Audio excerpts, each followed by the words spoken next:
సమగ్ర శిక్ష ఉద్యోగులు తమను రెగ్యులరైజ్ చేయాలని డిమాండ్ చేస్తూ చేపట్టిన రిలే నిరాహార దీక్షలు 4వ రోజుకు చేరుకున్నాయి.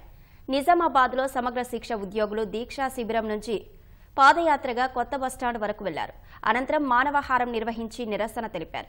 గత 4 రోజుల నుంచి సమ్మె చేస్తున్న ప్రభుత్వం పట్టించుకోవడం లేదని ఉద్యోగులు ఆవేదన వ్యక్తం చేశారు. తమను వెంటనే రెగ్యులర్ చేసి సమాన పనికి సమాన వేతనం కేటాయించాలని కోరారు. సూర్యాపేట జిల్లా హుజూర్ నగర్లో చేపట్టిన సమ్మెకు యూటీఎఫ్, ఆర్టీయూ సంఘాలు మద్దతు తెలిపారు. కాంగ్రెస్ పార్టీ ఎన్నికల్లో ఇచ్చిన హామీని నిలబెట్టుకోవాలని, లేకపోతే రాష్ట్ర వ్యాప్తంగా ఉన్న 19,600 మంది ఉద్యోగులం రేపటి నుంచి సమ్మెకు దిగుతామని హెచ్చరించారు.